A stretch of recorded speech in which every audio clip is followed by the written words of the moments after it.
चलिए गाइज, तो structure of atom guys, क्या इसमें बड़ी ज़रूरी चीज़ आपको सिखानी है। बच्चों बातें नहीं करेंगे आप लोग। और देखिए, मैं एक कॉन्सेप्ट जो आपको सिखाऊंगा ना, बिल्कुल जीरो से सिखाऊंगा। मतलब जैसे कि बिल्कुल आपने आज तक सीखा ही नहीं ऑर्बिटल क्या चीज़ होती है। आप लोगों को आता है पहले से, तो वो थोड़ा रिपीटिशन लगेगा आप लोगों को, लेकिन बिल्कुल बेसिक से बात करी जाएगी ताकि सब बच्चों को क्लैरिटी आ जाएगी ऑर्बिटल्स क्या चीज़ होती है, ये इलेक्ट्रॉनिक कॉन्फ़िगरेशन कैसे बना है, ताकि हम जो केमिकल बॉन्डिंग में चीज़ें करने वाले हैं वो सब बच्चों के लिए बिल्कुल एक लेवल पे आ जाए। So guys, structure of atom के अंदर टॉपिक तो बहुत सारे हैं, लेकिन मैं आपको आज टॉपिक सिखाने वाला हूँ ऑर्बिट वर्सेस ऑर्बिटल का।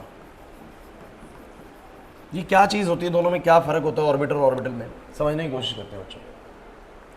देखिए, आप लोगों ने ये पढ़ा हुआ है कि जो एटम होता है ना, उसमें एक न्यूक्लियस होता है और उसके चारों तरफ एक फिक्स पाथ के अंदर जो इलेक्ट्रॉन्स है ना, वो क्या करते हैं, रिवॉल्व करते हैं। Electrons are revolving around the nucleus in a fixed circular paths and these fixed circular paths are called orbits। आपने इन्हीं को बोलो क्या बोला है, ऑर्बिट्स का नाम दिया, यही आपका ऑर्बिट है। मैं लिख देता हूं, the fixed circular paths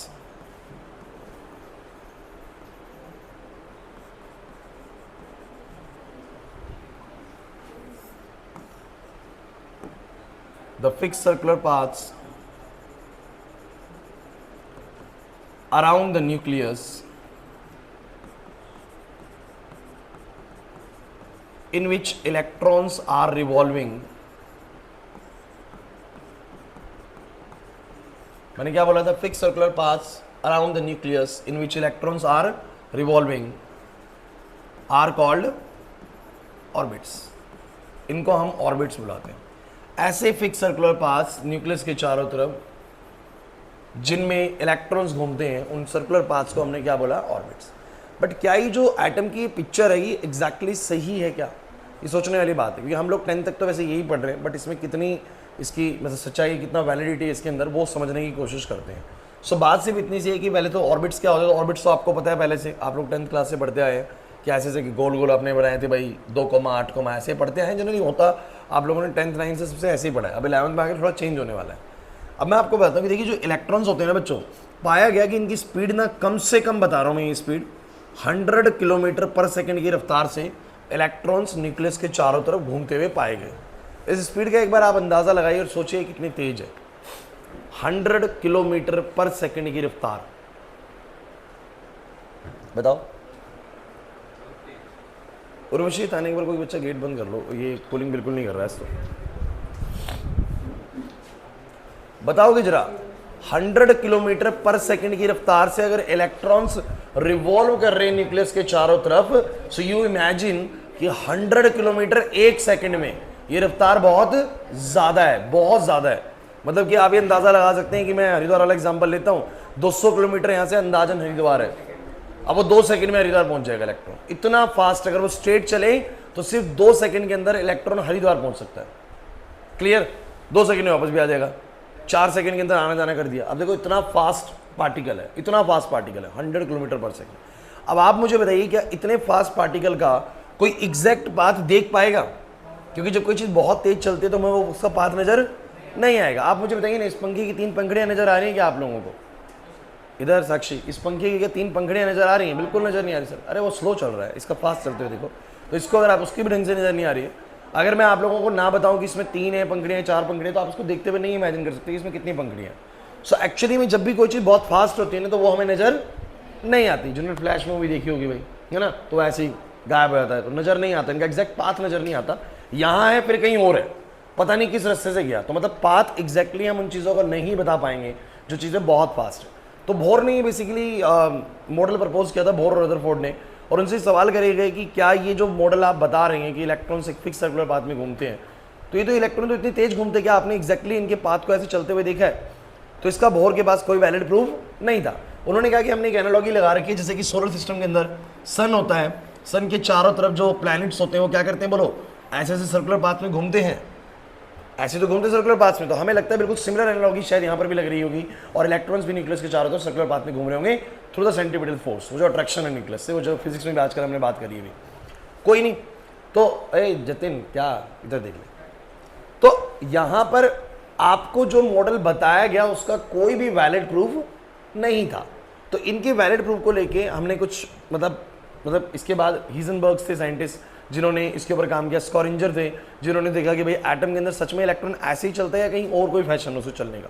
तो पहले हमें वही समझना है, 5-10 मिनट में हमें समझ में आ जाएगा, उसके बाद हम इलेक्ट्रॉनिक कॉन्फ़िगरेशन पे जाएंगे। तो गाइस हुआ क्या, इसके लिए हमने एक एग्जाम्पल लिया था कि आपको कैसे किसी फास्ट मूविंग चीज़ को कैच करना है। ठीक है, इस बार कोई और एग्जाम्पल किसी और बच्चे को पकड़ लेते हैं। इस बार किसको पकड़े, रियान को पकड़ ले, चलो रियान को ले लेते हैं। तो रियान को हमने मान लेते हैं, रियान जो है उसको सुपर पावर्स का बड़ा शौक है कि भैया मेरे पास कुछ सुपर नेचुरल पावर्स हो, और हाँ शक्तिमान जैसी कुछ पावर्स हो मान लो। तो ये भगवान से कुछ सुपर नेचुरल पावर्स मांगता है कि मेरे को कुछ इस तरह की पावर्स आ जाए कि मेरे पास जो स्पीड हो ना वो इलेक्ट्रॉन जितनी स्पीड हो, मेरे जो मोशन हो वो इलेक्ट्रॉन जितना 100 किलोमीटर पर सेकंड की रफ्तार जितना मतलब मोशन हो। तो मान लेते हैं कि भगवान इसको सपने में आते हैं और तथास्तु कर देते हैं और इसको ये पावर्स मिल जाती हैं। अब समझने की कोशिश करना बच्चों, ये एग्जाम्पल है उस चीज़ को समझाने के लिए, एक छोटा सा एग्जाम्पल है, आप उसको समझेंगे और फिर उधर एनालॉजी फिट करेंगे वहाँ पर। तो है क्या कि मान लेते हैं ये रामा विहार है पूरा, इसमें ये जेएमएस यहाँ का सेंटर है बिल्कुल, और ये पूरा रामा विहार है मान लेते हैं, इसके चारों तरफ रामा विहार है। अब रियान ने जैसे ही इसके पास शक्तियाँ आई, इन शक्तियों का गलत इस्तेमाल करा और लोगों को परेशान करना शुरू कर दिया। कैसे शुरू करा बोलो इसके परेशान, ये इतनी तेज चलता है कि किसी को भी नज़र तो आता ही नहीं है, क्योंकि इसकी स्पीड बोलो कितनी है 100 किलोमीटर पर सेकेंड। तो ये इतना तेज चलता है किसी की पकड़ में तो आने वाला नहीं, कि पकड़ में क्या किसी को दिखता भी नहीं है। तो इसने क्या करना शुरू करा, लोगों को थप्पड़ मारना शुरू कर दिया, कभी किसी को मुक्का मार देता है ना, और कर क्या रहा है किसी को मारता और वहाँ से गायब हो जाता। कोई पकड़ क्यों नहीं पा रहा, क्योंकि इसकी स्पीड बोलो कितनी है 100 किलोमीटर।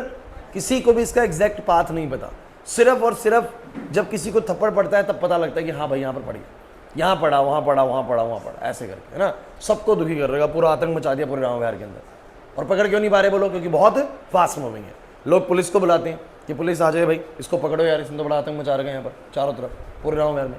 पुलिस क्या तरकीब ढूंढती है, पुलिस कहती है कि ऐसा करते हैं कि आप सभी लोग जो हैं, अब मान लेते हैं कि इसने ना कोई आयरन मैन जैसी ड्रेस पहनी हुई है ना, सुपर हीरो, तो भैया इसने शौक में आयरन मैन वाली ड्रेस पहन ली, हेलमेट, आयरन मैन जानती गर्ल्स, बॉयज़ तो जानते सारे के सारे, मुझे पता है गर्ल्स सब जानते हैं आयरन मैन को। अरे आयरन मैन बहुत मतलब फेमस पर्सनैलिटी है, बहुत फेमस है, गर्ल्स भी जानती सारी। तो आयरन मैन क्या है भैया, उसने एक मेटेलिक ड्रेस पहन रखी है, हेलमेट भी उसका मेटल का होता है, सब कुछ मेटल का ही होता है उसका, है ना। तो मान लेते हैं ऐसे इसने कोई ड्रेस पहनी हुई है, और होता क्या है ध्यान समझिएगा, पुलिस वाले कहते हैं कि सब क्या करो यार, देखो किसी को भी नजर नहीं आ रहा, ये तो हमें भी मार रहा है, किसी को भी नजर नहीं आ रहा। अब सब एक काम करते हैं, इसको पकड़ना है तो पहले देखना पड़ेगा ये कहाँ कहाँ घूमता है, कहाँ कहाँ जाता है, इसका एग्जैक्ट पाथ क्या है। लेकिन ये इतना तेज चल रहा है कि इसके पाथ को देख पाना संभव नहीं है। तो एक काम करते हैं कि आप सब लोग बाहर आ जाइए अपने घर से, छत पे आ जाइए और सब अपने हाथ में पत्थर उठा लो। क्या उठा लो बोलो, पत्थर। बोलते दिक्कत तो है नहीं, कहाँ मारेंगे, कहते कोई दिक्कत नहीं है, आप इन पत्थरों को रैंडम फेंको। रैंडम मतलब पता नहीं कहाँ है रियान, रामा विहार में होगा ना कहीं ना कहीं, सबके सब ऐसे पत्थर फेंको, फिर उठाओ, फिर पत्थर फेंको, फिर उठाओ, फिर पत्थर फेंको।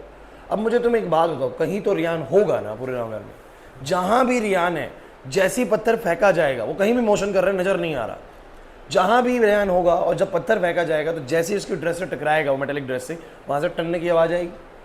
पुलिस वालों ने कहा जहाँ से भी वो आवाज़ आए ना उसको लगने की, उस पॉइंट को आप मार्क कर देना। क्या कर देना पॉइंट को। तो यहाँ पर लोगों ने भैया पत्थर मारना शुरू करा, और किसी को यहाँ से आवाज़ आई तो उसने कहा कि देखो अभी यहाँ पर था रियान, अभी यहाँ पर उसको पत्थर लगा, मुझे आवाज़ आई। किसी ने कहा कि अरे यहाँ पर है, यहाँ से भी आवाज़ आई है। किसी ने कहा अरे यहाँ पर है, यहाँ से भी आवाज़ आई है, यहाँ से आवाज़ आई, यहाँ से आवाज़ आई, यहाँ से आवाज़ आई, यहाँ से आवाज़ आई है। ऐसे जिन जिन जगहों से आवाज़ आई, जिन जिन जगहों से आवाज़ आई, उन सब पोजीशंस को बोलो उन्होंने क्या कर दिया, मार्क कर दिया। और ये बहुत जगहों पे पत्थर लग रहे हैं भाई, समझ रहे हैं बात को। रियान क्या कर रहा होगा, एक्चुअली में रियान यहाँ पर भाग रहा होगा, और जब रियान भाग रहा होगा तो रियान को कई जगहों पर पत्थर हिट कर रहा होगा। जहाँ जहाँ पर हिट कर रहा था पत्थर, उन पोजीशंस को हमने बोलो क्या कर दिया, पॉइंट से मार्क कर दिया। अब आधे घंटे तक ये सिलसिला चलता है और इस तरीके से पॉइंट्स मार्क हो जाते हैं। अब आप लोग मुझे बताइए, ये सारे पॉइंट्स को बाद में देखने के बाद पुलिस वाले क्या अंदाजा लगाएंगे कि रियान कैसे चलता है। देखिए इतना पता है कि रियान ने यहाँ पर कभी आया था, और ये भी पता है कि रियान यहाँ पर भी कभी आया था। जितने भी डॉट्स है इसका मतलब यहाँ पर कभी न कभी रियान आया था। लेकिन किसी को भी अभी तक ये भी नहीं पता है कि रियान यहाँ पर आने के बाद कहाँ गया था, वो यहाँ पर गया था या यहाँ पर गया था या यहाँ पर गया था। We just know the different positions of रियान। रियान की हमें बस डिफरेंट पोजिशंस पता है, हमें एग्जैक्ट पाथ अभी भी कैसे पता लगेगा यार। हमें बस ये पता है यहाँ पत्थर पड़ता है, उसके बाद वहाँ पड़ता है, बीच में ये यहाँ पत्थर खाने के बाद यहाँ गया, ये किसी को नहीं पता। और ऐसा ही है इलेक्ट्रॉन्स को लेके भी। तो हमें ये पोजीशंस मिली और इन पोजीशंस को देख के क्या अंदाजा लगाया जाए कि ये जो रियान है जेम्स के चारों तरफ या राउंड वायर के अंदर कैसे घूमता है। तो इन सारे पार्टिकल्स को देख के पुलिस वाले अंदाजा लगा लेते कि रियान तो रैंडम घूमता है, रियान तो रैंडम घूमता है, ऐसे से घूमता है राउंड वायर के चारों तरफ। हाँ, घूमता राउंड वायर के दायरे में ही है, राउंड वायर से बाहर नहीं जाता क्योंकि उसका एक दायरा है घूमने का, उसी दायरे में ही घूमता है। लेकिन ये घूमता सिर्फ और सिर्फ ऐसे नहीं है कि जैसा आप सोच रहे हैं, क्योंकि कुछ लोगों का ये मानना था कि शायद रियान ऐसे घूमता है, कुछ लोगों का मानना ये था कि शायद रियान ऐसे बाउंड्री पे घूमता है। क्या ये पिक्चर किसी भी तरीके से लग रही है? अगर ये एग्जैक्टली बाउंड्री पे घूमता तो आप मुझे बताओ इसकी पिक्चर्स कैसे आती? इसको जो पत्थर पड़ने थे वो कहाँ कहाँ पड़ते? सिर्फ और सिर्फ बाउंड्री पड़ते। बहुत अच्छी बात है बच्चों, लेकिन उसको तो पत्थर अंदर ही पड़े। इसका मतलब ये वाला पिक्चर तो बिल्कुल गलत हो गया भैया। इसका मतलब ये रैंडम मोशन करता है और कुछ इस तरीके से मोशन करता है। क्लियर? मैं आपको समझा भी देता हूँ कि अगर कोई चीज़ बहुत तेज चल रही है तो उसको डिटेक्ट करने का एक बहुत ही सिंपल तरीका है कि आप उसके ऊपर कुछ हिट करके देखें। इस रूम के अंदर मान लेते कोई मक्खी घूम रही है, बहुत तेज चल रही है, मुझे पता नहीं लग रही, मैं यहाँ से कुछ हिट करके देखूँ, जैसे ही वो हिट करी हुई चीज़ मक्खी से टकराएगी, बेसिकली मुझे पता लग जाएगा यहाँ पर मक्खी है। मुझे दिख नहीं रही है लेकिन बहुत तेज है, लेकिन मैं अगर कुछ मारूंगा तो जैसे उससे हिट होएगा तो वो वाली जगह पे होगा। जैसे कि मैंने आपको एग्जांपल भी दिया था, ऊपर भी पंखा चल रहा है ना, एग्जांपल हमने पहले भी दिया था। अब पंखे की पंखड़ी मुझे नहीं पता एग्जैक्टली कहाँ पर है, नहीं पता ना, लेकिन मैं क्या तरीके ढूंढ सकता हूँ पंखड़ी की पोजीशन ढूंढने के लिए। सरस्वती यहाँ पर इस पंखड़ी की एग्जैक्ट पोजीशन कहाँ पर है उसको पता लगाने का क्या तरीका है? कुछ इसके ऊपर हिट करके देखो, कहते हैं एक बार। कहाँ गया? है पीछे गया इसके। आज तो कुछ ज़्यादा ही खतरनाक मार दिया इसने शॉट। तो मैंने क्या बोला, हुआ कुछ, मैंने जैसे ही यहाँ पर टकराया ना, मैंने कहा यहाँ पर है पंखड़ी, है ना, मैं कहीं और देख लेता हूँ। अभी पास हो गई, अगर ये बीच में से पास होगी इसका मतलब क्या है कि वहां पर वो पंखड़ी नहीं है, लेकिन टकराई, लगी तो नहीं टकराई, इसका मतलब क्या है बताओ जरा? टकराई इसका मतलब क्या है? यहां पर पंखड़ी है। वंश क्लियर हो रहा है मैं क्या कहना चाह रहा हूं? मतलब जब जब वो टकरा रही है, हिट कर रही है, तो मैं बोल सकता हूं यहां पर पंखड़ी है। वैसे नजर नहीं आ रही लेकिन टकरा रही है तो मैं बोलता हूं यहां पर पंखड़ी है इस समय। तो ऐसे ही इसकी पोजीशंस को डिटेक्ट करा गया। अब यही जो एनालॉजी है ना, हम इलेक्ट्रॉन से फिट करेंगे। आ जाओ फटाफट से। ये इलेक्ट्रॉन्स में क्या होता है कि बच्चों आप लोग ना उस समय तक ये जान चुके थे, कि ये लाइट होती है ना बच्चों, ये जो लाइट होती है ना, इस लाइट में ना कुछ पार्टिकल्स होते हैं, जिन पार्टिकल्स को हम क्या बोलते हैं बच्चों? फोटॉन्स। ये फोटॉन्स क्या होते हैं? These photons are nothing but these are the packets of light energy. Packets of light energy या बंडल्स ऑफ लाइट एनर्जी। ये क्या होते हैं बंडल्स या पैकेट्स? समझने की कोशिश करते हैं। ये देखो कितने लेट आ रहे हैं।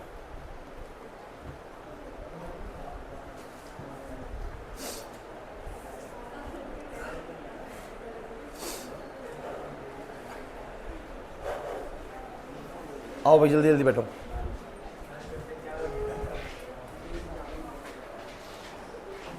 इतना वेट करने का तुम्हारा शुरू करा है।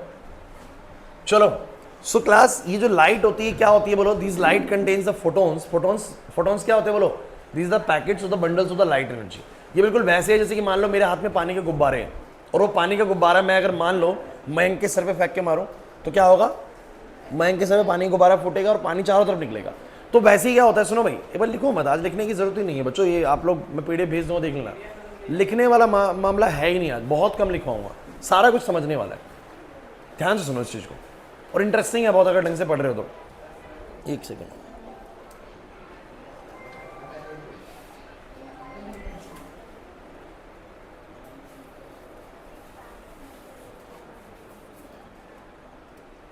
हाँ तो मैंने क्या कहा, जैसे लाइट के पास बोलो क्या है, कुछ पार्टिकल्स हैं, कुछ बंडल्स हैं जिनको हम क्या बोलते हैं? फोटॉन्स बोलते हैं। अब जैसे कि मैं आप लोगों को सबको दिख रहा हूँ, इसका कारण मैं आपको बताता हूँ। ये लाइट है चल रही है यहाँ पर, इस लाइट में से वो क्या निकल रहे हैं? फोटॉन्स निकल रहे हैं, और वो फोटॉन्स आके ना मुझ पे फूटते हैं, जैसे पानी के गुब्बारे फूटते हैं। तो वैसे फोटॉन्स आते हैं मुझ पर, टकराते हैं हर जगह पे और बहुत सारे होते हैं। तो ऐसे फोटॉन्स फूटते हैं तो उसमें से क्या निकलती है? लाइट निकलती है। क्या निकलती है बोलो? तो मेरी बॉडी पे वो फोटॉन्स फूट के ऐसे लाइट निकल रही है। तो मैं एक तरीके से लाइट सोर्स का काम कर रहा हूँ। लाइट की क्या डेफिनेशन पढ़ी थी आप लोगों ने? Light is a form of energy which give sensation of site. तो मैं आपको नजर किस वजह से आ पा रहा हूँ कि मुझ पे फोटॉन्स गिरते हैं, तो मुझसे फूटते हैं, फूटने के बाद बोलो क्या निकलती है? लाइट। वो लाइट आपके पास जाती है और आपके रेटिना उस लाइट को ट्रेस करता है कहाँ से आई। रेटिना यही करता है, लाइट को ट्रेस करता है कहाँ से आई। तो आप ट्रेस करते हो तो आपको मैं नजर आता हूँ, आपको ये अलमीरा नजर आ रही है, बिकॉज उस अलमीरा पे बहुत सारे फोटॉन्स फूट रहे हैं, मेरे को भी नजर आ रही है बहुत सारे फोटॉन्स फूट रहे हैं। फोटॉन्स फूटने के बाद बोलो क्या निकल रही है? बोलो लाइट। वो जो लाइट निकल रही है पूरे रूम में जा रही है और आप उस लाइट को बेसिकली ट्रेस करते हो तो आपको ये नजर आती है। तो फोटॉन्स एक तरीके से बंडल्स होते हैं लाइट एनर्जी के, और जब भी ये किसी से टकराते हैं ना तो वहां पर ये उसको दिखाने का काम करते हैं, उस चीज को दिखाने का काम करते हैं। लाइट का काम ही ये होता है बच्चों, है ना। सो मेरी बात को समझने की कोशिश करना है, फोटॉन्स किसकी तरह काम करेंगे, पत्थर वाला काम करेंगे। ध्यान सुनना, पत्थर वाला काम करेंगे। और हुआ क्या, मान लो बच्चों, मान लो कि मेरे पास एक हाइड्रोजन का एटम है। अब मुझे तुम सब बच्चे बताना हाइड्रोजन के एटम में क्या होता है, न्यूक्लियस होगा और उसके चारों तरफ एक इलेक्ट्रॉन घूम रहा होगा। बट मैं मान के चलता हूं कि वो इलेक्ट्रॉन इतना तेज चल रहा है कि मुझे नजर नहीं आ रहा। बस 5 मिनट की बात है, सारा ऑर्बिटल खत्म हो जाएगा, ऑर्बिटल वाला सारा समझ में आ जाएगा। मैंने बोला हाइड्रोजन के चारों तरफ एक इलेक्ट्रॉन घूम रहा है और वो इलेक्ट्रॉन मुझे नजर नहीं आ रहा। क्यों नहीं आ रहा, बिकॉज उसकी स्पीड कितनी है बोलो, 100 किलोमीटर पर सेकेंड। आशीष यहाँ पर तो वो इलेक्ट्रॉन बहुत रैंडम मोशन कर रहा है, मुझे नहीं पता कहां पर घूम रहा है। तो मैंने क्या करा बच्चों, अब ये बेसिकली हिजनबर्ग्स करते हैं। हिजनबर्ग्स इसके ऊपर लाइट को गिराते हैं। किसको गिराते हैं बोलो, अब मुझे बताना जरा, लाइट को गिराओगे तो लाइट में बोलो क्या है, फोटॉन्स। और मुझे बताओ वहां पर बोलो क्या है, इलेक्ट्रॉन, जो कि चलता हुआ नजर नहीं आ रहा। लेकिन जब जब फोटोन इलेक्ट्रॉन से टकराएगा तो वहां पर किसी तरह की कोई हरकत होगी कि नहीं होगी। अरे जैसे हरकत यहां पर होगी, पत्थर मारा तो भैया वो हिट हुआ रियान को और वहां पर टन की आवाज आई, साउंड आई। तो जैसे ही मान लीजिए फोटोन जब गिराए जाएंगे इस हाइड्रोजन के एटम के ऊपर, तो हाइड्रोजन के एटम में बोलो क्या है, सब बच्चे बताओ, इलेक्ट्रॉन घूम रहा है, कहीं तो घूम रहा है, मुझे नहीं पता कहां घूम रहा है, बहुत तेज घूम रहा है, लेकिन कहीं तो घूम रहा है ना। तो जब फोटॉन्स को गिराया जाएगा तो फोटोन जैसे ही इलेक्ट्रॉन को हिट करेगा वहां पर एक हरकत होगी, चाहे वो एक स्पार्क निकाले चाहे वो कुछ भी निकाले। और इस चीज को वो मार्क कर रहे थे कि न्यूक्लियस से कितनी दूरी पर ऐसी हरकत हुई है। तो उन्होंने देखा कि भैया न्यूक्लियस से यहां पर एक हरकत हुई है, और ये हरकत कैसी होगी बोलो, हरकत कैसे होगी कि हाइड्रोजन का इलेक्ट्रॉन घूम रहा होगा और ये फोटोन जैसे ही इलेक्ट्रॉन से टकराएगा वहां पर भैया वो शायद इलेक्ट्रॉन का पाथ नजर आएगा, इलेक्ट्रॉन थोड़ी देर के लिए नजर आएगा। नहीं आ रही बात समझ में, जो मैंने भी करा, मैंने क्या करा, मैंने यही तो करा, ये चीज के ऊपर जाके हिट हुई थी ना, तो जहां पर हिट हुई मैंने कहा यहां पर ये चीज थी। तो भैया जैसे फोटोन हिट हुआ इलेक्ट्रॉन को तो वहां पर कोई हरकत हुई, उस हरकत वाली पोजीशन को मैंने मार्क कर लिया।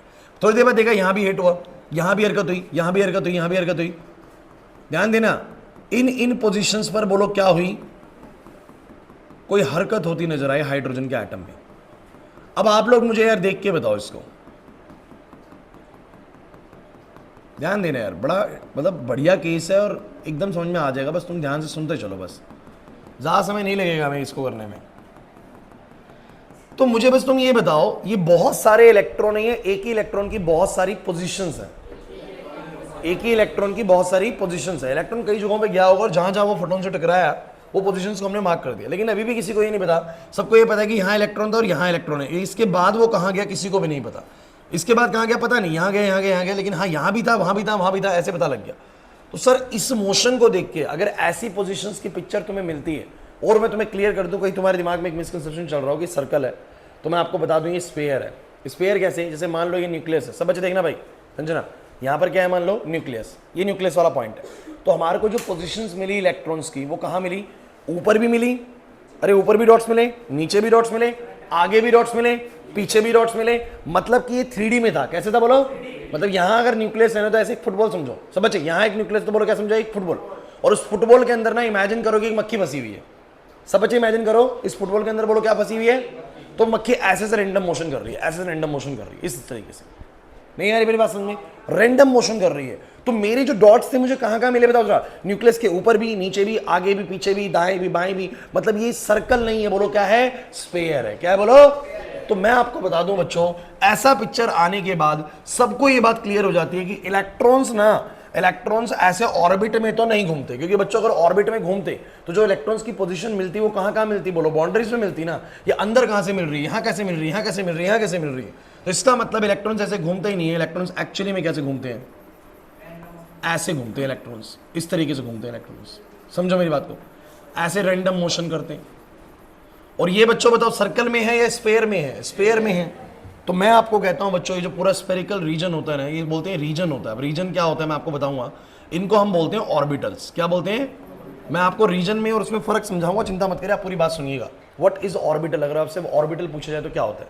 देखिए रीजन में और पाथ में फर्क बताता हूँ। ये जो फुटबॉल के अंदर पूरा स्पेस था ना, जिसमें इलेक्ट्रॉन घूम रहा था, रैंडम मोशन कर रहा था, जैसे मैंने बोला फुटबॉल के अंदर मक्खी फंसी पड़ी है, तो ये जो पूरा का पूरा स्पेस होता है इसको बोलते हैं रीजन। और जो एक रास्ता होता है उसको बोलो क्या बोलते हैं, पाथ। अभी आप सेंटर में चल के आए इस रास्ते से, ये पाथ है। लेकिन इस पूरे रूम में जो ये जगह है ना, पूरा जो रूम का स्पेस है, कहीं भी जो मक्खी उड़ सकती है, ये बोलो क्या है, रीजन है, ये स्पेस है। तो इलेक्ट्रॉन्स किसी एक पर्टिकुलर पाथ पे नहीं चलते हैं, इलेक्ट्रॉन एक रीजन में घूमते हैं। नहीं आई ना मेरी बात समझ में, दोबारा सुनो, ये जो रास्ता है ये बोलो क्या है, पाथ है। लेकिन जो इस रूम का पूरा स्पेस है, ऊपर नीचे का अंदर बाहर का सारा जो स्पेस है, अरे जैसे ऊपर भी उड़ सकती है मक्खी, नीचे भी उड़ सकती है, दाएं बाएं सब जगह जा सकती है। इसको बोलो क्या बोलूंगा, स्पेस, या बोलूंगा इसको बोलो क्या, रीजन। नहीं आ रही ना मेरी बात समझ में, सना? तो यहां पर जो ऑर्बिटल्स होते हैं, ऑर्बिटल्स क्या होते हैं बोलो, द रीजन और space around the nucleus, the region or space around the nucleus in which electrons are revolving are called orbitals। भाई ध्यान देना, बस फिर हम नेक्स्ट में मूव करने वाले हैं, ध्यान देना भाई फटाफट से। What is the difference between what is the basic difference between the orbit and the orbital? Gas बताओ, ऑर्बिट बोलो क्या है, एक फिक्स सर्कुलर पाथ है। हाँ भाई, फिक्स सर्कुलर पाथ है। ऐसा हम सोचते थे कि एटम के अंदर जो इलेक्ट्रॉन है वो इस फिक्स सर्कुलर पाथ में घूमते हैं, ये होते हैं ऑर्बिट्स। बट ऑर्बिट जैसा एग्जैक्टली कोई पिक्चर, इलेक्ट्रॉन्स ऑर्बिट्स में नहीं घूमते हैं। एक्चुअली किसमें घूमते हैं बोलो, ऑर्बिटल्स में। किसमें घूमते हैं, ऑर्बिटल्स में। ऑर्बिटल्स क्या होते हैं सर, ऑर्बिट होता है पाथ, और ऑर्बिटल बोलो क्या होता है, एक रीजन या स्पेस। इलेक्ट्रॉन किसी रास्ते पे नहीं चलते, वो पूरे एक रीजन में घूमते हैं, खुले इलाके में घूमते हैं, पूरे पूरे रैंडम घूमते हैं। और कैसे घूमते हैं मैंने आपको दिखाया कि उसकी पहली पिक्चर जो हमें एटम्स की सामने आई थी वो ऐसी पिक्चर सामने आई थी। और ये पिक्चर कैसे आई आपको पता है ना, मैंने क्या बोला, आपको ये वाली एनालॉजी से उस वाली एनालॉजी में फिट हुआ भाई। ये जो फोटोन से किसका काम कर रहे हैं, पत्थर का, और जो ये इलेक्ट्रॉन किसका काम कर रहा है बोलो, रियान का। एक तरीके से जो रियान वाला मैंने एग्जांपल लिया, तो ये जो हिट करते हैं यहाँ पर ऐसे डॉट्स वाली पोजीशन मिलती है। मैं आपको दिखाता भी हूँ। पहले तुम मुझे बस ये बताओ, तुम्हें ऑर्बिट और ऑर्बिटल में फर्क समझ में आ गया, सबको समझ में आ गया? हाँ भाई, जो बच्चे आप लोग लेट आए हो, कुछ नहीं है, बहुत छोटी सी चीज़ है। हाइड्रोजन के अंदर जो, या किसी भी एटम के अंदर जो इलेक्ट्रॉन घूमता है वो बहुत तेज घूमता है, 100 किलोमीटर पर सेकंड आप रफ्तार मान सकते हो। इतनी हाई स्पीड पे जब कोई चीज़ चल रही है तो उसका पाथ हमें इजीली डिटेक्ट देख ही नहीं पाएंगे इतनी तेज चीज़ को। इस पंखे की 3 पंखड़ियाँ बीच चलती हुई आपको क्या नजर आ रही है? नहीं आ रही, लेकिन मैं पता लगा सकता हूँ कि कहाँ पर पंखड़ी इस समय है। कैसे? मैं कोई चीज़ के ऊपर फेंक के मारूंगा, जहाँ भी वो पंखड़ी से हिट करेगा मैं कहूँगा यहाँ पर है भाई। समझे मेरी बात को मैं क्या कर रहा हूँ? अभी मैंने फेंक के भी देखा था कि क्लास 2 मिनट भाई, ये जो यहाँ पंखड़ियाँ चल रही हैं मुझे नहीं पता कहाँ पर है, लेकिन मैं अगर इसके ऊपर फेंक के मारता हूँ तो जहाँ भी हिट हो, मैंने कहा यहाँ पर पंखड़ी, यहाँ पर पंखड़ी, यहाँ पर पंखड़ी, जहाँ जहाँ हिट होगा। तो वही चीज़ कि हाइड्रोजन की चारों तरफ जो इलेक्ट्रॉन्स घूम रहे हैं ना, हाइड्रोजन की चारों तरफ जो इलेक्ट्रॉन घूम रहे हैं, मुझे नहीं पता कहाँ घूम रहा है, बहुत ही फास्ट है। कुछ बातें बताइए लेकिन वो मैं डिस्कस नहीं कर पाऊंगा, वो आप वीडियो से कर लेना। इस हाइड्रोजन के चारों तरफ जो इलेक्ट्रॉन घूम रहे हैं ना वो बहुत फास्ट है, मुझे नजर ही नहीं आ रहा। तो मैंने क्या करा, इसके ऊपर लाइट के फोटोन्स गिराए। फोटोन्स क्या होते हैं, लाइट्स के अंदर कुछ पैकेट्स होते हैं, मतलब पैकेट्स ऑफ लाइट एनर्जी होती है। इन फोटोन्स को गिराया। अब डेफिनेटली फोटोन जब भी इलेक्ट्रॉन से टकराएगा तो वहां पर क्या होगा बताओ जरा, वहां पर कुछ ना कुछ हरकत होगी। और जैसे मैंने बोला इस रूम में कोई चीज बहुत तेज घूम रही है, कोई मक्खी जैसा कोई पार्टिकल है, कोई चीज ऐसी है, इधर भाई कोई चीज बहुत तेज घूम रही है, मुझे नजर नहीं आ रही, तो क्या तरीका बोलो, मैं ऐसे रैंडम कुछ कुछ फेंक के मारूं, जहां भी वो होगी जैसी उसको टकराएगी मैं कह दूंगा यहां पर है इस समय, जैसे टकराएगी यहां पर है इस समय, दिख नहीं रही है लेकिन टकराते वक्त तो कुछ ना कुछ हरकत होगी ना वहां पर।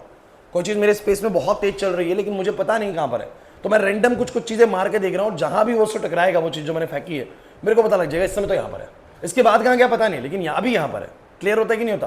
तो वही चीज करेगी, फोटॉन्स को गिराया गया एटम के ऊपर, एटम के ऊपर गिराया, एटम को इसका बोलो हाइड्रोजन का, अब पता नहीं कहां इलेक्ट्रॉन है, लेकिन जब फोटोन जब कभी रैंडमली इलेक्ट्रॉन से टकराएगा, बिकॉज इलेक्ट्रॉन कहीं तो घूम रहा है ना, तो जैसे ही वो इलेक्ट्रॉन से फोटोन टकराएगा उस पोजीशन को उन्होंने मार्क करा, और ऐसे मार्क करते करते करते करते करते करते करते करते ऐसी पोजीशन सामने आई, ऐसी पिक्चर सामने आई।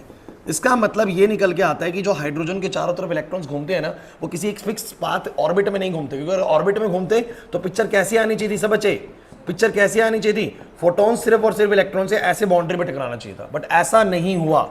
समझ, इस तरीके का नहीं हुआ। हुआ कैसा, इलेक्ट्रॉन की पोजीशन तो अंदर भी मिली, थोड़ी बाहर भी मिली, और ये भी मैं आपको बता दूं ये स्फीयर है, सर्कल नहीं है, ये मैं बोल रहा हूं क्या बोलो, स्फीयर, ये एक स्फेरिकल रीजन है, ये सर्कल नहीं है। मतलब कि जो डॉट्स थे ये थोड़े आगे भी थे, पीछे भी थे, ऊपर भी थे और नीचे भी थे।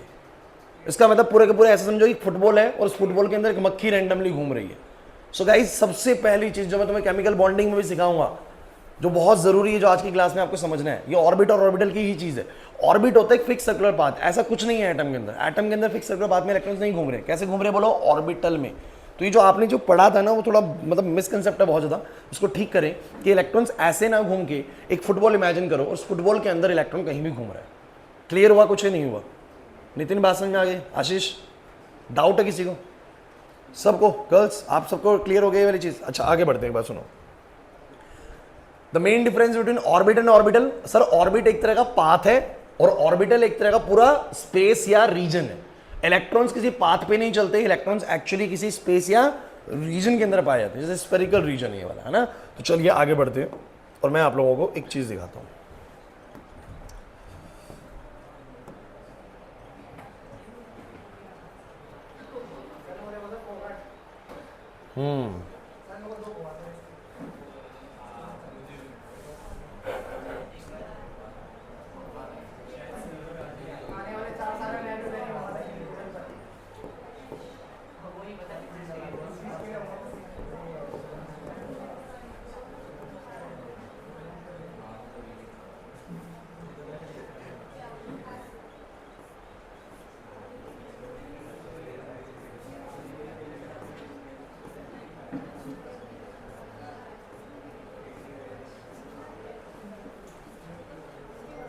और एक मैंने आपको वीडियो दिखाई थी ना इसमें डॉट डॉट से,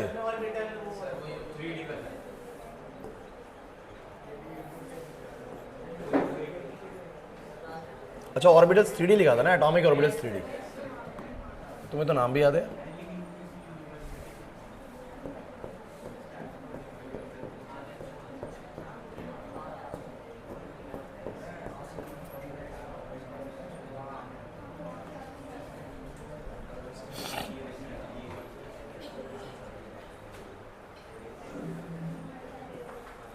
गाइस देखना, क्लासिकल पिक्चर मतलब कि जो पहले से चल रही थी वो ये थी।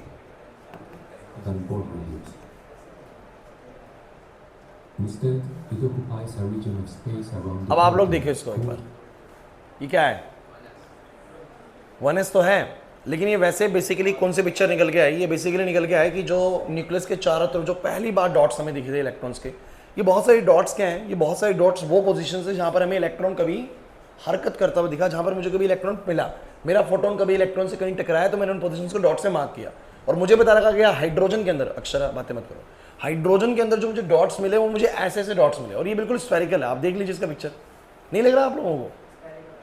आ रहा है ना? अरे नहीं आ रहा समझ में, ऐसा ही कुछ है। तो कुछ इस तरह का पिक्चर बच्चों में मिला था, मैं कुछ और वीडियोस भी आपको दिखाऊंगा, लेकिन पहले हम वापस से अपने टॉपिक पे आते हैं। सो गाइज एक बात तो क्लियर होगी कि इलेक्ट्रॉन्स किस में घूमते हैं बोलो? ऑर्बिटल्स के अंदर, ऑर्बिट्स में नहीं घूमते, मतलब एक स्पेस में घूमते हैं, एक रीजन में घूमते हैं। अब बात करते हैं वन बाय वन करके, जैसे हाइड्रोजन का आइटम है, मैं आपको 20 तक सिखाऊंगा क्योंकि 20 तक ये भी जरूरी है, 20 के बाद का आप लोगों के लिए वीडियो देखना है आपको। एक बस एक वीडियो में मैंने 20 के बाद का करा रखा है सारा, और एक में मैंने 20 तक का करा रखा प्रॉपर, तो 20 तक का तो मैं आपको सिखा रहा हूँ जो बहुत जरूरी है, जिसके लिए केमिकल बॉन्डिंग में भी इस्तेमाल होने वाला है। सो गाइज यहाँ पर मैं कुछ लिखने वाला हूँ, ध्यान से सुनिएगा। 1s 2s 2p 3s 3p 3d, फिर यहाँ पर है 4s 4p 4d 4f, फिर है 5s 5p 5d 5f, फिर है 6s 6p 6d, फिर है 7s 7p। ये सारा माजरा क्या है वो सब समझाऊंगा आप लोगों को, लेकिन आप पहले इसको ऐसे क्रॉस करेंगे, ऐसे काटेंगे इसको, हर बार ऐसे काटेंगे, बहुत ज़रूरी है भाई, इसके बिना केमिकल बॉन्डिंग ही नहीं समझ में आएगा, केमिकल बॉन्डिंग बिल्कुल जीरो है इसके बिना। अब सबसे पहले क्या कटा है बोलो? 1s। इस 1s का मतलब क्या होता है कि जब बच्चों हाइड्रोजन के पास हमने एक इलेक्ट्रॉन था ना, और उसकी पिक्चर्स हमने खींची, जब हमने पिक्चर्स बनाई कि हाइड्रोजन कैसा दिखता है, कैसे पता लगा बोलो? फोटॉन्स को गिराए। किसको गिराए बोलो? फोटॉन्स को। और फोटॉन्स गिराए तो वो फोटॉन्स कहीं कहीं टकराए इलेक्ट्रॉन से, उसकी पिक्चर कैसी निकल के सामने आई? सब बच्चों बताओ कैसी पिक्चर निकल के सामने आई थी? तो ये न्यूक्लियस था, तो ऐसी पिक्चर निकल के सामने आई थी सर, कि हमने पाया कि जो उसका एक इलेक्ट्रॉन है, बड़ी इंपॉर्टेंट है यार ये, उसका जो एक इलेक्ट्रॉन है वो किस तरीके से कहाँ कहाँ मुझे मिलता हुआ दिखा, उसकी पोजीशंस ये वाली मिली है, जैसे डॉट्स मिलते जा रहे हैं ना, ऐसे ऐसे डॉट्स उसके मिले थे। तो मैंने ना बच्चों इसका नाम क्या रखा? इसको मैंने नाम रखा पहला मतलब 1, और एस माने यहाँ पर स्फेरिकल शेल रखा, तो मैंने बोला फर्स्ट स्फेरिकल शेल। इसके अंदर मुझे हाइड्रोजन का एक इलेक्ट्रॉन घूमता नजर आया, और आपको ऐसे इमेजिन करना है कि हाइड्रोजन का जो एक इलेक्ट्रॉन कैसे घूम रहा है सना, मेरे पास एक छोटी सी फुटबॉल इमेजिन करो मेरे हाथ में, और उस छोटी सी फुटबॉल के अंदर आपका एक इलेक्ट्रॉन घूम रहा है, that is hydrogen atom, that is hydrogen. Size छोटा कर देना वो बात अलग है एटम की, लेकिन आप समझो कि वो होता कैसा है। तो एक मेरे पास छोटी सी फुटबॉल समझो, या बैलून समझो, स्फेरिकल बैलून, उसके अंदर बेसिकली क्या घूम रहा है? कोई पार्टिकल घूम रहा है, that is basically the basic structure of hydrogen. Clear हुआ कि नहीं हुआ? नहीं आई बात समझ में? अब यही पिक्चर हम लेने गए किसकी बोलो? हीलियम की। तो मैंने क्या करा, ध्यान देना बच्चों, इसके लिए लिख दिया 1s1 कि 1s में कितना इलेक्ट्रॉन है बोलो? एक इलेक्ट्रॉन है। अब हीलियम की पिक्चर लेने गए तो हीलियम की पिक्चर देखना बच्चों कुछ ऐसी मिली, ध्यान से देखना बच्चों, ये तो मिली जैसी हाइड्रोजन की थी बिल्कुल वैसी ही मिली, लेकिन बस फर्क ये आ गया बच्चों कि यहां थोड़े डॉट ज्यादा मिले। अब बताओ कि डॉट ज्यादा क्यों मिले? क्योंकि बच्चों हीलियम में कितने इलेक्ट्रॉन्स होते हैं बोलो? 2, अगर 2 इलेक्ट्रॉन होंगे तो ऑब्वियस सी बात है फोटॉन ज्यादा टकरा रहे होंगे, बार बार टकरा रहे होंगे। अरे रियान एक था राउंड यार में, अगर 2 हो जाए तो बेसिकली ज्यादा पत्थर लगेंगे भैया, ज्यादा जगह पे हिट होंगी चीजें। अब ज्यादा जगह पे हिट हुई, लेकिन एक बड़ी इंपॉर्टेंट चीज थी कि जिस दायरे में वो घूम रहा था उसी दायरे में ये 2 इलेक्ट्रॉन्स घूम रहे थे। ये बड़ा इंपॉर्टेंट पार्ट था कि जिस दायरे में, जिस रेंज में वो पहला इलेक्ट्रॉन हाइड्रोजन में घूमता दिखा, हीलियम की भी जो रेंज थी ना दोनों इलेक्ट्रॉन्स की, वो उसी रेंज में घूम रहे थे। रेंज उतनी थी, मतलब ज्यादा उससे बाहर नहीं जा रहे थे, उसी दायरे के अंदर ये इलेक्ट्रॉन्स घूमते हुए नजर आ रहे थे। नितिन बात समझ में आ रही है? तो मैंने कहा इसका मतलब कि मैंने जिसको 1s नाम दिया है ना, उसी में हाइड्रोजन का 1 इलेक्ट्रॉन घूम रहा था, और उसी 1s में हाइड्रोजन हीलियम के बोलो कितने इलेक्ट्रॉन घूम रहे हैं? 2 इलेक्ट्रॉन घूम रहे हैं। मतलब आप ये समझिए कि हाइड्रोजन एटम की बात करोगे, सब बच्चे एक छोटी सी फुटबॉल इमेजिन करो, उसमें 1 इलेक्ट्रॉन घूम रहा है। हीलियम की बात करोगे तो उतनी ही फुटबॉल इमेजिन करो, और उसमें कितने इलेक्ट्रॉन घूम रहे हैं? 2। इस फुटबॉल में 2 मक्खी फंसा दो, और 2 मक्खी ऐसे रैंडम घूम रही है। बस मेन बात आज की तुम्हें जो जोर देना है ना दिमाग पे, वो इस चीज का है कि इलेक्ट्रॉन ऐसे कोई सर्कुलर पाथ नहीं है, इलेक्ट्रॉन ऐसे किसी बॉल सी के अंदर घूम रहा है, ऑर्बिटल है, स्पेस है प्रॉपर। क्लियर हो रहा है कि नहीं हो रहा? ऐसी चीजों में घूम रहा है। तो बच्चों इसका मतलब क्या हुआ कि हीलियम के दोनों इलेक्ट्रॉन 1s के अंदर ही, तो 1s2 आ गया, 1s2 आ गया। अब आते हैं लिथियम पे फटाफट से। लिथियम के पास बच्चों 3 इलेक्ट्रॉन्स हैं। अब 3 इलेक्ट्रॉन्स की जब पिक्चर खींची गई, पिक्चर कैसे खींच रहे भाई? अरे पिक्चर कैसे खींच रहे हैं? ये पिक्चर सर पता लगाई जा रही है through the with the help of the photons. Photons को गिराया जा रहा है क्योंकि किसी को नहीं दिखते। लिथियम में 3 इलेक्ट्रॉन है, किसी को नजर नहीं आ रहे भाई, क्योंकि इतने फास्ट मूविंग है, पता लगते नहीं है। तो हम कैसे पता लगा रहे हैं? हम लाइट गिरा रहे हैं। क्या गिरा रहे हैं बोलो? लाइट। और जब लाइट गिरा रहे हैं तो लाइट में है फोटोन्स, और फोटोन्स हिट करते हैं उन इलेक्ट्रॉन्स को। तो जहां जब वो हिट करते हैं ना, हम उनको क्या कर लेते हैं? मार्क कर लेते हैं। जैसे मैंने हिट करा अभी इसको, तो मैंने मार्क कर लिया यहाँ पर पंखड़ी है, फिर मैंने हिट करी यहाँ पर पंखड़ी है। समझ में आ रही बात? तो जहां जब वो हिट करा वहां पर पोजीशन को मार्क करा मैंने। तो लिथियम के भी 3 इलेक्ट्रॉन थे, मैंने ऐसे लाइट को गिराया तो मैंने पोजीशंस मार्क करी। और वो पोजीशंस कैसे मार्क करी तो जरा देखिएगा। अच्छा एक बात और है बच्चों, पिछली वाली इमेज हमारे पास है, मतलब हीलियम तक की इमेज हमारे पास है। मुझे तुम ये बताओ, लिथियम की जब मैं इमेज बनाऊंगा, क्योंकि लिथियम के पास 3 इलेक्ट्रॉन और हीलियम के पास कितने बोलो? 2। तो जो भी नए डॉट्स मिलेंगे, बड़ा इंपॉर्टेंट है यार, हीलियम का जो भी पिक्चर है, लिथियम में जो भी नए डॉट्स मिलेंगे वो क्या अंदेशा देंगे कि तीसरा इलेक्ट्रॉन कहां घूम रहा है? उन्हीं नए डॉट्स में घूम रहा है। सुना मेरी बात समझ में नहीं आ रही? मैं क्या बोला, दोबारा सुनो। हीलियम के पास आपका पिक्चर ये आया, लिथियम के पास आपको पता है मात्र 1 इलेक्ट्रॉन फालतू है, और जो भी अब नया पिक्चर दिखेगा आप लोगों को, उससे जो डिफरेंट दिखेगा, इसका मतलब तीसरा इलेक्ट्रॉन उन्हीं डिफरेंट वाली पोजीशंस पे ही घूम रहा होगा। समझ में आ रही बात? मैं कहना चाह रहा हूं। तो इसकी पिक्चर कैसी आई मैं आपको बताता हूं। मैं काम करता हूं, उसको कॉपी पेस्ट कर लेता हूं, बार बार हमें ये मेहनत नहीं करनी पड़ेगी। तो ये लो भाई, ठीक, ऐसा पोजीशन तो आया ही, प्लस इसके अंदर मोर ओवर इसके अंदर बच्चों कुछ पोजीशंस ये भी आई। सो मुझे तुम बस इतना बताओ, ये हीलियम से कैसे अलग है? हीलियम से कैसे अलग है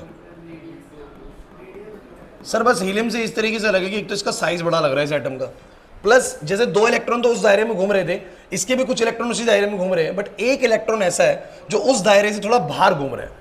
बाहर घूम रहा है लेकिन घूम स्फेरिकल ही रहा है। ये बहुत बहुत बहुत जरूरी चीज है। इधर घूम बाहर रहा है, जितने दायरे में 1s के इलेक्ट्रॉन्स हीलियम के 2 इलेक्ट्रॉन घूम रहे थे, इसके भी कुछ इलेक्ट्रॉन उसी दायरे में घूम रहे हैं, बट 1 इलेक्ट्रॉन ऐसा भी है, या कुछ पोजीशंस ऐसी भी हैं आशी, यहाँ पर कुछ पोजीशंस ऐसी भी हैं जो उस दायरे से थोड़ी बाहर है, उस दायरे से थोड़ी बाहर है, लेकिन लेकिन लेकिन लेकिन वो भी स्फेरिकल है। लेकिन वो भी बोलो क्या है? तो मैंने कहा इसका मतलब कि मेरे कुछ इलेक्ट्रॉन अब नई स्फेरिकल शेल में घूमना स्टार्ट कर चुके हैं। इसका नाम मैंने देखा सेकंड स्फेरिकल शेल, यानी बोलो क्या बोल दिया मैंने? 2s बोल दिया। क्या बोल दिया बोलो? तो मैंने ये पाया इसका मतलब कि s ऑर्बिटल में, किसी भी s ऑर्बिटल में कितने इलेक्ट्रॉन्स घूमते हैं, किसी भी s ऑर्बिटल में कितने इलेक्ट्रॉन घूमते हैं। अभी तक तो पिक्चर के हिसाब से समझ में आ रहा है कि एक s ऑर्बिटल में 2 इलेक्ट्रॉन घूमते हैं, उसके बाद वो नया स्फेरिकल शेल में घूमना स्टार्ट कर देते थे। Just imagine lithium. सब बच्चे ध्यान देना भाई, मेरे पास एक छोटी फुटबॉल है, उस छोटी फुटबॉल में कितने इलेक्ट्रॉन्स घूम रहे? 2। ऐसे छोटी फुटबॉल इमेजिन करो मेरे पास, और इसके अंदर 2 इलेक्ट्रॉन्स घूम रहे हैं। और अब एक बड़ी फुटबॉल इमेजिन करो जिसमें छोटी फुटबॉल कॉन्सेंट्रिक है। कॉन्सेंट्रिक मतलब जिनका सेंटर बोलो क्या होगा? सेम। फोकस करना, छोटी फुटबॉल ऐसे और बड़ी फुटबॉल ऐसे, पूरी की पूरी, मतलब उस बड़ी के अंदर ही छोटी वाली फुटबॉल भी है। सुना नहीं आ रही बात समझ में? उस बड़ी के अंदर ही छोटी वाली भी है। तो छोटी वाली 1s है और बड़ी वाली बोलो क्या है? 2s है। तो 2 इलेक्ट्रॉन तो इस 1s में घूम रहे हैं, और 1 इलेक्ट्रॉन ऐसे जो 1s के अंदर भी घूमता है और 2s में भी जाता है। मतलब इसका दायरा थोड़ा बड़ा है, इसका रेंज थोड़ा बड़ा है। एक तो 2 इलेक्ट्रॉन तो राव विहार में घूम रहे हैं, और एक ऐसा भी है जो राव विहार में भी घूमता है और जयनगर तक भी जाता है, चक्कर लगा के आता है पूरा। समझो इस बात को। तो ये मेरा 1s और ये वाला बोलो क्या है? 2s है। नहीं आ रहा ना समझ में? अब आगे बढ़ते हैं, आगे बात करते हैं किसकी बोलो? तो इसमें बोलेंगे 1s में 2 हैं और सर 2s में 1 चला गया। बात करते हैं बेरिलियम की। Beryllium has 4 electrons. एंड जब इसकी पिक्चर को हमने देखा तो हमें कुछ ज़्यादा चौंकाने वाले रिजल्ट तो नहीं मिले, क्योंकि हाँ बहुत अच्छे, क्योंकि हमने ये पाया कि बस इस बार डॉट्स बढ़ गए। इस बार दायरा उतना ही है, दायरा उतना ही है, बस डॉट्स बढ़ गए। तो डॉट्स बढ़ना बड़ा स्वाभाविक है, सबको समझ में आ रहा था डॉट इसलिए बढ़े बिकॉज इलेक्ट्रॉन्स बढ़ गए हैं, लेकिन दायरा वही है। इसका मतलब समझ में आता है कि चौथा इलेक्ट्रॉन भी इसी दायरे में घूमता है, और 2s के अंदर वाले डॉट्स थोड़े बढ़ गए हैं। इसका मतलब ये है कि पहले 2 इलेक्ट्रॉन अंदर वाले स्फेरिकल शेल में और अगले वाले 2 इलेक्ट्रॉन बाहर वाले स्फेरिकल शेल में। मैं बस आपसे इतना चाहूंगा कि आप लोग बेरिलियम को इमेजिन कर सकें बहुत अच्छे से। बेरिलियम ऐसे इमेजिन करो सब बच्चे कि सर एक छोटी फुटबॉल है, उसमें 2 इलेक्ट्रॉन है, इसको मैं 1s बुलाता हूँ। फिर जो अगले 2 इलेक्ट्रॉन है वो किसमें घूमते हैं, बोलो 2s में। 2s में वो एक बड़ी फुटबॉल है, उसके अंदर 2 इलेक्ट्रॉन घूम रहे हैं। तो सबको एटम ऐसा दिखेगा कि कुछ बॉल जैसे हैं, और पहली छोटी बॉल के अंदर 2 इलेक्ट्रॉन है, अगली 2 बॉल के अंदर अगली जो बड़ी बॉल है उसके अंदर भी 2 इलेक्ट्रॉन है। नहीं आ रही ना बात समझ में? हाँ, लेकिन बाहर वाले इलेक्ट्रॉन अंदर जा सकते हैं, अंदर वाले बाहर नहीं आ सकते। तो 1s के 1s में ही रहते हैं और 2s वाले ऐसे रहते हैं। क्लियर हुआ कि नहीं हुआ? ये डॉट से ही बनी थी बच्चों पिक्चर यही है हमारे पास एटम की, हम तो उसको बना देते हैं वैसा बस। अब मैं बनाने को तो मैं आप लोगों के सामने ऐसा बनाऊंगा थोड़ी देर में कि ये बच्चों 1s है और ये बच्चों क्या है, 2s। लेकिन आप लोग ध्यान रखिएगा यार, ये ऑर्बिट नहीं बना रहा हूं मैं, ये पूरा रीजन है, ये पूरा स्फेरिकल रीजन है, इसमें घूम रहा है अंदर इलेक्ट्रॉन। ऐसे ही वो 2s है, उसमें घूम रहा है पूरा इलेक्ट्रॉन। समझ में आ रहा है नहीं आ रहा? अब जो कोवेलेंट बॉन्डिंग होती है तो आप समझ में आएगी कि हाइड्रोजन का इलेक्ट्रॉन 1s का इसमें घूम रहा है और दूसरे हाइड्रोजन का इलेक्ट्रॉन 1s का इसमें घूम रहा है। अब तभी तो जब तुम ओवरलैप करोगे तो इसकी बॉल जैसे इसकी बॉल में जाएगी, अब वो इलेक्ट्रॉन दोनों में आना जाना शुरू हो जाएंगे। जैसे एक फुटबॉल दूसरी फुटबॉल से मर्ज होगी तो इसका इलेक्ट्रॉन इसमें आ सकता है, इसका इलेक्ट्रॉन इसमें। ये है कोवेलेंट बॉन्डिंग। हम लोग कैसे ऑर्बिट्स में शेयरिंग कराएंगे यार? ऑर्बिट्स में आप बताओ ना, शेयरिंग कैसे कराओगे? कैसे कराओगे शेयरिंग ऑर्बिट्स में? ऑर्बिट्स में शेयरिंग नहीं हो सकती, ऑर्बिटल्स में हो सकती है। जैसे कि इस घर के अंदर कुछ चीजें हैं, टीवी है, फ्रिज है, दूसरे घर में कुछ और चीजें हैं, एसी है, यहाँ एसी नहीं है, वहाँ टीवी नहीं है। अगर मैं दीवार हटा दूंगा तो वो लोग टीवी फ्रिज का मजा ले सकते हैं, मैं एसी का मजा ले सकता हूँ। तो ये ओवरलैपिंग होगी, इसको बोलते हैं शेयरिंग करना ना, कोवेलेंट बॉन्डिंग बन गई। तो रीजन पूरा का पूरा ओवरलैप होता है ना। तो मेरी बात को समझो बच्चों, यही चीज मैं सिखाने वाला हूँ तुम्हें नेक्स्ट क्लास के अंदर, केमिकल बॉन्डिंग में। इसीलिए मैंने आज की क्लास रखी कि पहले तुम्हें ये आ जाए ताकि वो समझने में कोई प्रॉब्लम ना आए। तो गाइज ऐसा बनाएंगे, लेकिन आपको बस क्लियर हो कि जब भी मैं ऐसा बनाऊंगा ना, ये ऑर्बिट नहीं है, बोलो क्या है, ऑर्बिटल्स है। ऑर्बिटल्स मतलब 1s का एक पूरा रीजन है, 2s का पूरा एक रीजन है। ठीक है, ठीक है, समझ में आ रहा है? आधे घंटे की क्लास है, लेकिन फोकस रहिएगा, सारा कुछ समझ में आ जाएगा आप लोगों को। ठीक है, आलस में बताइएगा बिल्कुल भी।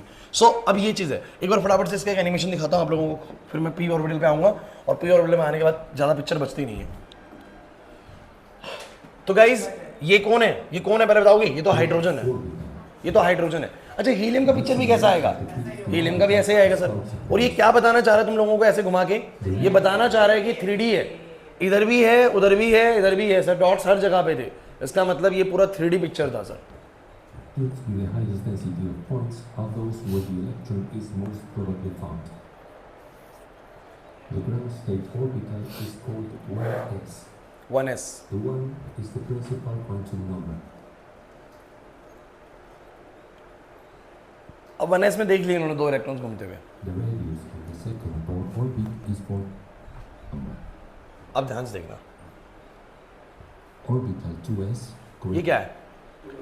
ये लिथियम और बेरिलियम का पिक्चर है। मान लो बेरिलियम का है, तो बेरिलियम में देखो दिखे कि कुछ डॉट्स अंदर दिखे, जैसे डॉट्स पहले से हमें दिख रहे थे हीलियम में भी, और कुछ डॉट्स हमें बाहर दिखे। इसका मतलब ये 1s के रीजन है और ये वाला बाहर वाला बहुत 2s, लेकिन दोनों स्फेरिकल है। इसका मतलब पहली 4 इलेक्ट्रॉन्स स्फेरिकल शेल में ही घूमते हैं, पहले 2 अंदर वाली स्फेरिकल शेल में और अगले 2 बाहर वाली में। तो जो 1s 2s है ना, हमने अपनी मर्जी से नहीं बनाया, हमने जैसा एटम में होता हुआ देखा, हमने उनको नाम दे दिया कि पहले 2 घूम रहे हैं स्फेरिकल में, अगले 2 भी स्फेरिकल में, लेकिन पहले 2 थोड़े अंदर वाले स्फेरिकल में, बाहर वाले 2 बाहर वाले स्फेरिकल में। तो एक का नाम 1s दे दिया, दूसरे का नाम 2s दे दिया। तो 1s में 2, फिर 2s में 2।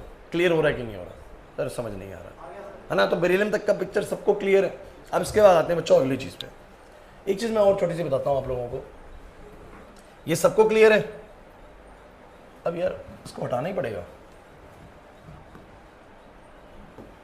दूसरी विंडो भी तो खुल सकती थी ना। हाउ इलेक्ट्रॉन्स, हाँ क्रोम में खुलती है, चलो कोई नहीं। इस पिक्चर को देखो एक बार,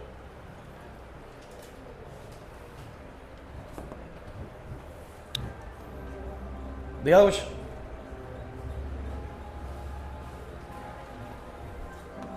दोबारा देखो, लग रहा है स्फेरिकल? रैंडम मोशन दिख रहा है? एक्चुअली ऐसे घूम रहे हैं।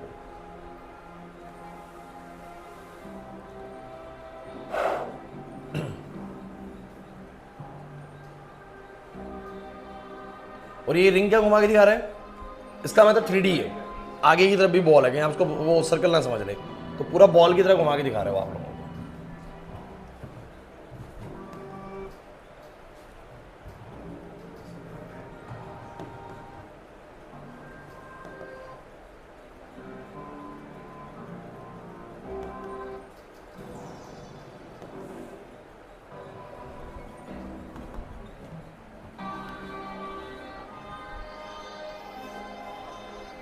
हीलियम का भी सिम घूमेगा।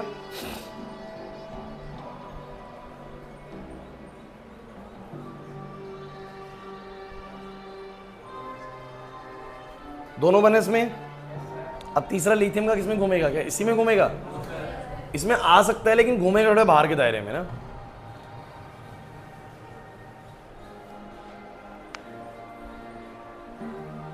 देखो ध्यान से, कुछ समझ आया? इजी है।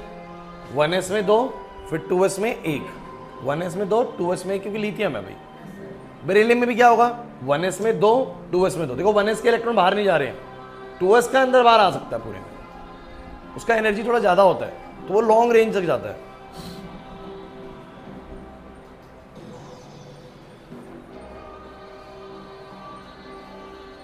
देखो ध्यान से, सही है। And these are the spherical shells ना, स्पेरिकल रीजन्स आप इनको बोल सकते हैं। चलिए आ जाइए। अब क्या हुआ बच्चों, इसके बाद जो था ना, इसके बाद एक नया ट्विस्ट आता है इस पूरी थ्योरी के अंदर। अरे भाई इधर अब ऐसा सबको लगने लगता है कि शायद ऐसा ही होगा कि पहले दो 1s में, अगले दो 2s में, उससे अगले दो 3s में, उससे अगले दो 4s में, उससे अगले दो 5s में, ऐसी स्पेरिकल शेल्स में दो दो करके इलेक्ट्रॉन्स घूमते रहेंगे और एटम सबको ऐसे ही लगने लगा। लेकिन जो नेक्स्ट कुछ होने वाला था ना, वो बहुत चौंकाने वाला था, क्योंकि बेरिलियम में जब 5 इलेक्ट्रॉन्स की बारी आई तो बोरोन तक की पिक्चर सबके पास थी। बोरोन तक की पिक्चर सबके पास ये वाली पिक्चर थी, और जब बेरिलियम की पिक्चर को, सॉरी बेरिलियम की पिक्चर ये वाली थी, जब बोरोन की पिक्चर को ढूंढा गया तो कैसी पिक्चर मिली? सब बच्चे पिक्चर देखना एक बार, सब बच्चे पिक्चर को देखना और फिर मुझे बताना क्या हुआ। इसकी जो पिक्चर आई ना बोरोन की सामने, जब डॉट्स को उसके डिटेक्ट किया गया, आपको पता है डॉट्स कैसे डिटेक्ट हो रहे हैं, पता है ना आप लोगों को? तो उसके डॉट्स ना कुछ ऐसे मिले, ध्यान देना, और जरा मुझे बताना कि क्या ये आप लोगों को स्पेरिकल लगेगा?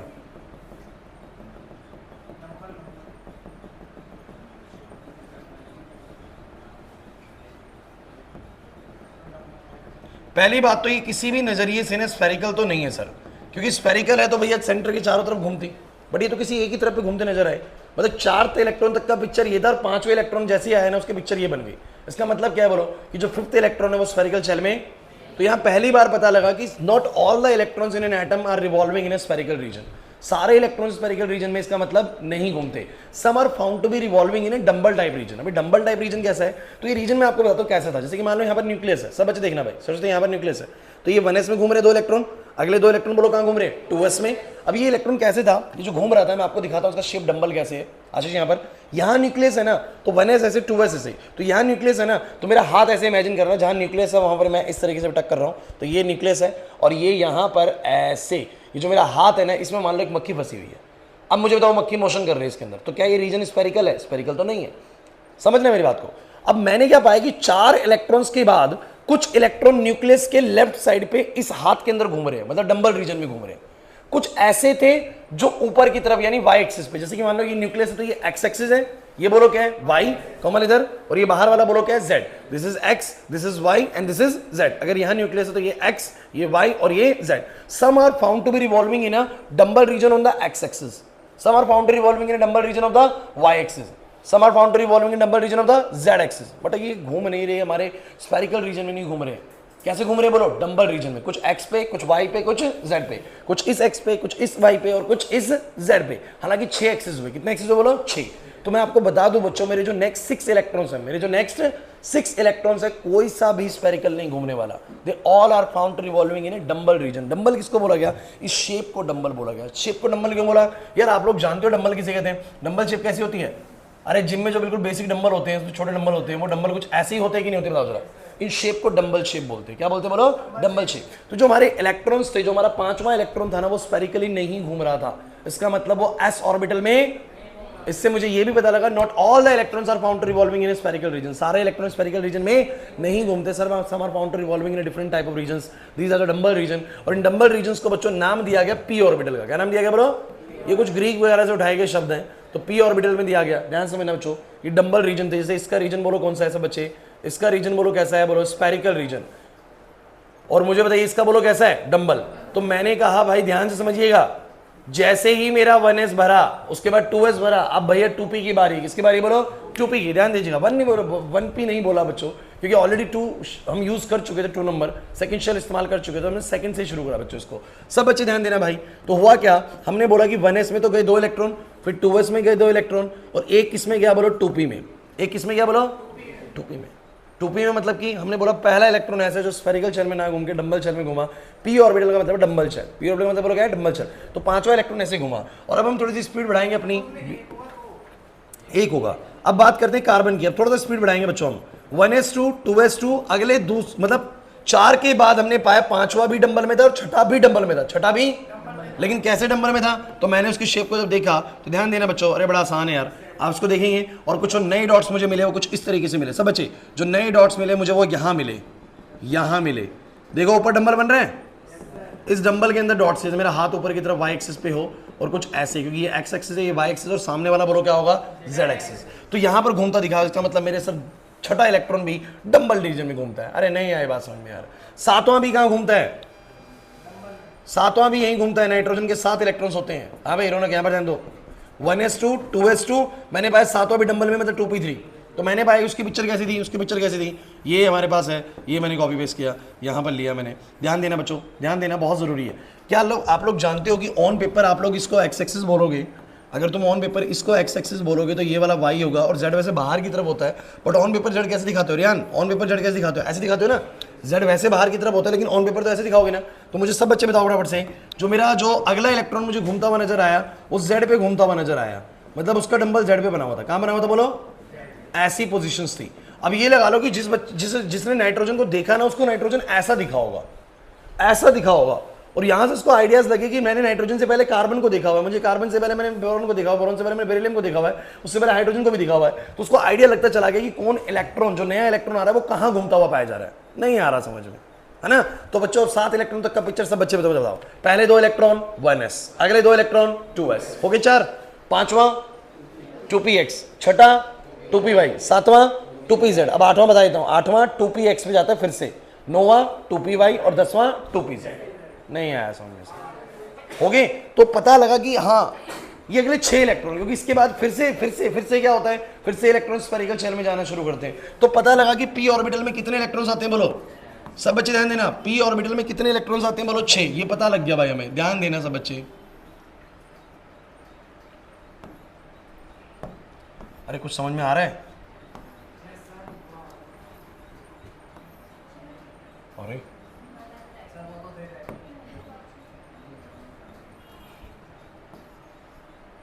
p ऑर्बिटल में 6 इलेक्ट्रॉन कैसे आया, आप लोगों को पता लगा इस चीज का, है ना? सो कोई नहीं यार, वो कट रहा है, पता नहीं कैसे कर दिया मैंने ये। हाँ वो कॉपी करके नीचे लाऊंगा, चलो कोई नहीं। नाइट्रोजन तक का समझ में आ गया। अब चलो यार मुझे फटाफट से बताओ तुम लोग, ऑक्सीजन के साथ क्या होगा? ऑक्सीजन के पास 8 इलेक्ट्रॉन्स, तो 1s में 2, 2s में 2, 2p में 4। फ्लोरीन के पास बताओ फटाफट से, 9 इलेक्ट्रॉन्स, 1s में 2, 2s में 2, 2p में 5। और अगर बात करो नियोन की, सीधा नियोन पे आते हैं बच्चों, 10, 1s 2, 2p 6, क्योंकि 6 एक्सिस भरेंगे 6 इलेक्ट्रॉन से ना। तो मुझे बस ये बताओ, अगर मैं नियोन का पिक्चर बनाऊं तो कैसा बनेगा? मैं ऐसा बनाऊंगा बच्चों, ध्यान देना। 1s में कितने बच्चों? 2 कैसे? एक यहाँ पर एक यहाँ पर, है ना? 2s में कितने? 2, कितने हो गए बोलो? 4 हो गए। अब मुझे फटाफट से बताओ 5वां कहाँ पर है? 5वां 2px पे, यहाँ पर घूम रहा है इस नंबर में, छठा 2py पे, 7वां 2pz पे, 8वां 2px पे, 9वां 2py पे, 10वां 2pz पे। 1s में 2, 2s में 2, 4 हो गए। 5वां, छठा, 7वां, 8वां, 9वां, 10वां, हो गए 10 इलेक्ट्रॉन्स। नियोन तक का खेल समझ में आ गया। और क्यों ऐसा है कि पहले 1s है, पहले सीरीज में 1s लिखा है, फिर 2s लिखा है, फिर 2p लिखा है, क्योंकि मैंने आपको बता दिया बच्चों कि 1s का भी दिखा दिया 2 इलेक्ट्रॉन, फिर इसका दिखा दिया, फिर इसका दिखा दिया। अब जरा ध्यान से देखो, अगला नंबर किसका है बोलो? 3s का। किसका बोलो? 2p के बाद 3s है। इसका मतलब हमने पाया कि जब सोडियम की पिक्चर निकल के आई तो सोडियम में पता लगा कि 10 इलेक्ट्रॉन तक का सिनेरियो तो ऐसे था भैया, दो स्पेयर में, फिर दो स्फेरिकल में, फिर अगले 6 डंबल में। लेकिन जो 11वां इलेक्ट्रॉन था फिर से स्फेरिकल घूमने लगा। फिर से बोलो, उसके जो डॉट्स मिले ना, उसके जो डॉट्स मिले इसके बाहर मिले, मतलब कि इसके डॉट्स ना ऐसे ऐसे ऐसे ऐसे बाहर की तरफ डॉट्स मिले इस तरीके से। समझ रहे मेरी बात को? तो पता लगा कि इसका मतलब 10 इलेक्ट्रॉन तक डंबल घूमा, उसके बाद फिर दोबारा से इलेक्ट्रॉन्स ने कैसे घूमना स्टार्ट करा? बोलो, स्फेरिकल घूमना स्टार्ट करा। इसीलिए वो 3s दिखता है। तो वो चीज ना इसको देख के बनाई गई है, ये चीज उसको देख के नहीं बना रहे। वो चीज जो डिजाइन करी गई है, सीक्वेंस जो डिजाइन करा गया, वो इसको देख के करा गया कि पहले 1s में इलेक्ट्रॉन्स आते हैं, फिर मैंने 2s को काटा, फिर 2s में जाते हैं, फिर 2p में जाते हैं, फिर किस में जाते हैं? बोलो 3s में। अब आप मुझे बताओ s में कितने इलेक्ट्रॉन्स आएंगे? 2। मतलब अगले दो इलेक्ट्रॉन्स आएंगे, वो किस में घूमेंगे? आशीष, अगले 2 इलेक्ट्रॉन्स किस में घूमेंगे? बोलो s में घूमेंगे। तो मैंने कहा सर सोडियम के पास 11 इलेक्ट्रॉन्स है, बोलो 1s में 2 जाएंगे, 2s में 2 जाएंगे, अगले 6 2p में जाएंगे, और एक बोलो किस में जाएगा? 3s में जाएगा। अरे नहीं आया समझ में? सिंपल है यार, बिल्कुल कुछ नहीं है इसमें। तो बोलो क्या बोलोगे? सर अगर मैं मैग्नीशियम की भी बात कर लूँ तो मैग्नीशियम में बोलो कितने? 12 का मतलब 1s2 2s2 2p6 और 3s2। तो मतलब इसकी मैं पिक्चर दिखाऊंगा तो बोलो ऐसे बनेंगे, 1s में 2, 2s में 2, ओहो 4 हो गए, 5वां 6वां 7वां 8वां 9वां 10वां और 11वां 12वां सर इस 3s के रीजन में घूम रहा है। क्लियर हुआ कि नहीं हुआ? 1s में 2 खत्म होने वाला है, 1s में 2, 2s में 2 हो गए 4 5 6 7 8 9 10, ये p में घूमे 6 इलेक्ट्रॉन। फिर 11वां 12वां सर एक बड़ी सी फुटबॉल समझो, उसमें सब कुछ आ गया। तो 3s की फुटबॉल, उसके अंदर 11वां 12वां। आशु बात समझ में आ रही है? अब 3s के बाद फिर दोबारा क्या पाया? Electron start revolving in the 3p orbitals. अब 3p, अच्छा मुझे बताओ 1s 2s और 3s में क्या फर्क था? सब बच्चे 1s 2s और 3s में क्या फर्क था? 1s थोड़ा छोटा स्फेरिकल चलता, 2s उससे बड़ा था, 3s उससे बड़ा था। तो 2p में और 3p में क्या फर्क होगा? सर 2p के डंबल थोड़े छोटे होंगे और 3p के डंबल थोड़े से बड़े होंगे, ऐसे करके। मतलब ये समझो जैसे कि मेरा हाथ ऐसे बड़ा है तो ये मेरा डंबल है, और मेरे बेटे ने बेसिकली छोटे हाथ है उसके, तो उसने ऐसे करके अंदर रख रखा है, तो वो 2p का डंबल है, और ये वाला बोलो किसका डंबल है? 3p का डंबल है। समझो मेरी बात को? नहीं आ रहा समझ में? तो 2p का डंबल, एक 3p का डंबल, 4p का डंबल उससे बड़ा होगा, लेकिन शेप वही होगी बच्चों। तो आप मुझे बस ये बताओ 13वां इलेक्ट्रॉन यानी एल्यूमिनियम का जो 13th इलेक्ट्रॉन है वो किस में जाएगा? बोलो p में जाएगा, यानी डंबल शेप में जाएगा। लेकिन आप जानते हैं कि डंबल शेप में जैसे ही जाएगा p ऑर्बिटल कब तक नहीं भरेगा? 6 इलेक्ट्रॉन तक। मतलब अगले 6 इलेक्ट्रॉन फिर दोबारा किस में जाएंगे? बोलो डंबल शेप में। समझ नहीं आ रही बात? समझ में? 12 के बाद जो अगले 6 इलेक्ट्रॉन्स आने वाले यानी 18 तक, वो किस में जाएंगे? बोलो डंबल में। डंबल में कैसे? एक px पे, एक py पे, एक pz पे, फिर एक px पे, फिर एक py पे और फिर एक pz पे। बस फर्क ये कि 2p के नहीं है, बोलो किसके? बोलो 3p के ऑर्बिटल्स हैं। सो गाइस मुझे बस ये बताओ, एल्यूमिनियम के पास 13 इलेक्ट्रॉन्स है, 13 का मतलब हो गया 1s में 2, 2s में 2, फिर इसके 10 तक इलेक्ट्रॉन 2p में घूमे, फिर 12 11 12 इसमें घुमा, और 13वां इलेक्ट्रॉन से 3p में गया। और कैसे गया तो मैं आपको दिखा देता हूँ कि मेरे पास जो न्यूक्लियस है इसके बाद 1s में ये रहा, 2s ये रहा सर, फिर बोलो क्या? 5वां 6वां 7वां 8वां 9वां 10वां 11वां 12वां 3s में, 11वां 12वां 13वां कहाँ पर सर? सर 13वां यहाँ घूमा। क्या फर्क है सर? ये 2px है और ये वाला बोलो क्या है? अबे 3px है, ये 2px से 3px। तो 13वां इलेक्ट्रॉन 3p में, 13वां इलेक्ट्रॉन बोलो किसमें? 3p में। पहले 3px किया।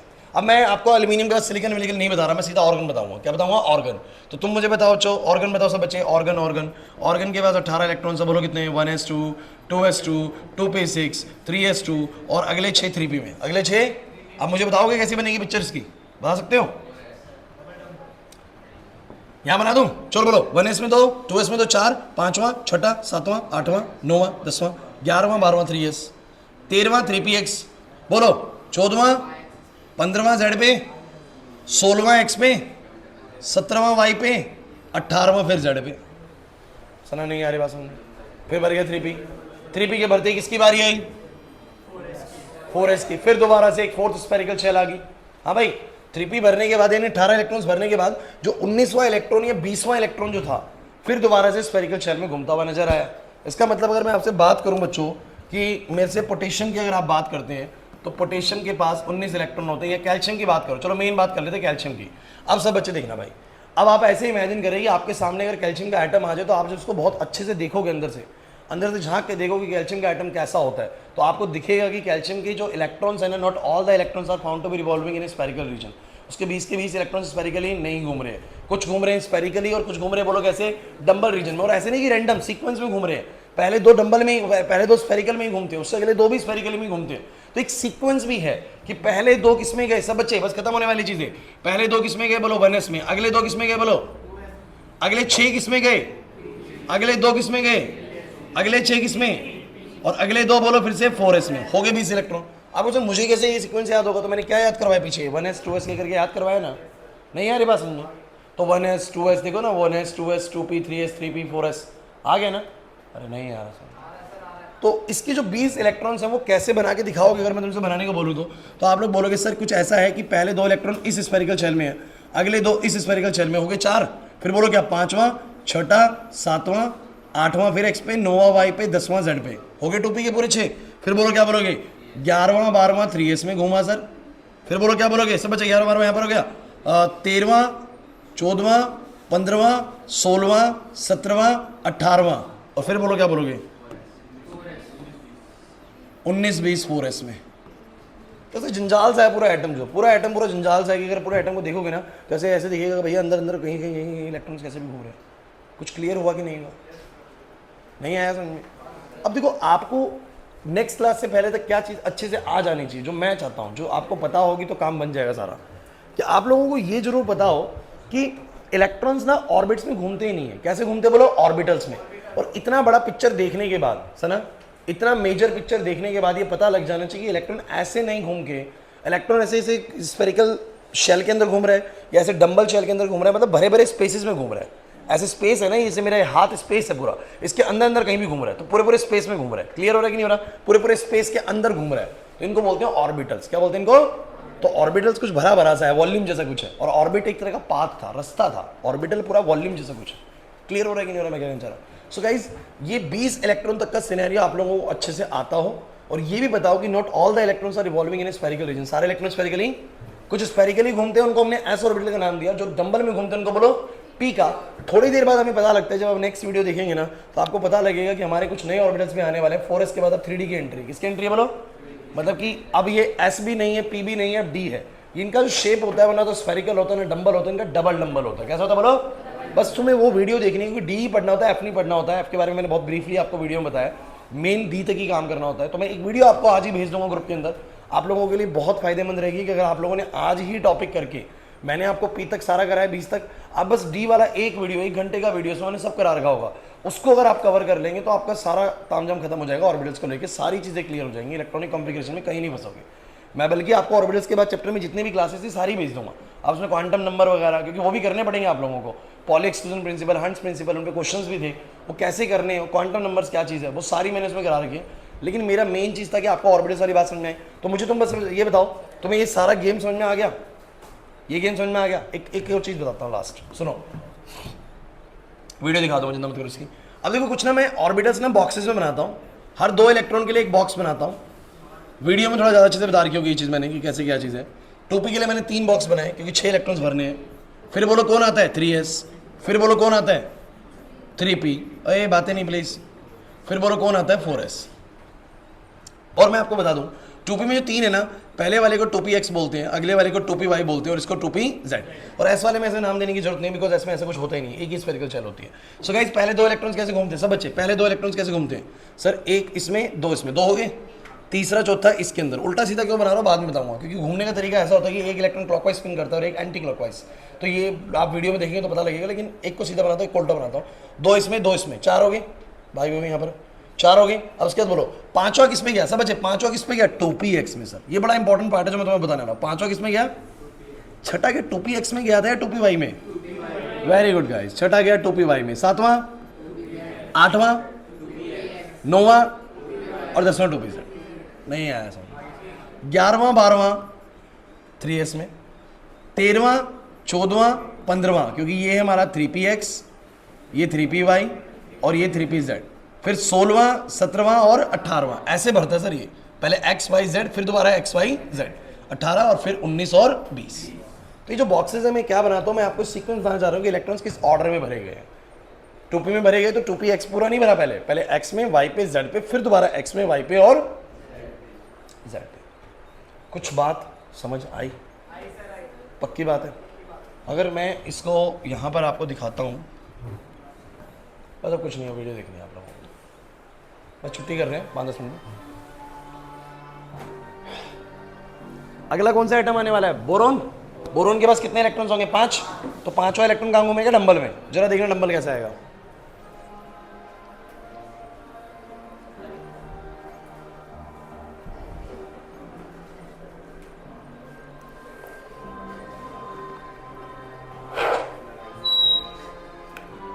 अब कुछ बच्चे कहेंगे सर ये कैसा डंबल है।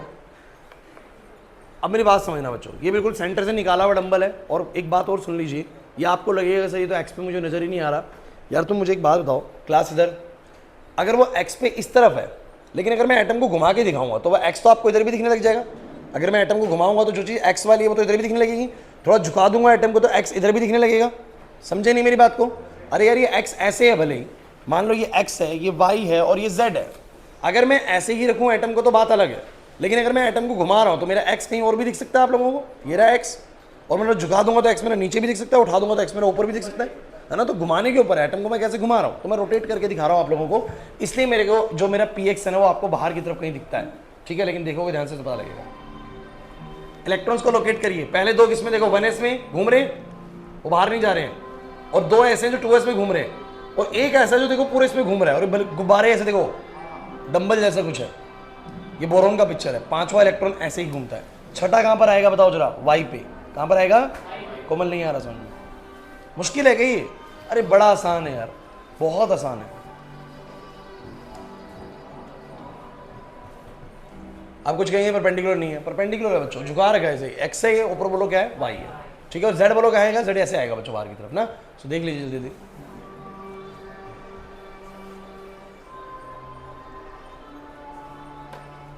देखो वो कहाँ घूम रहा है, इसका कहाँ जा रहा है।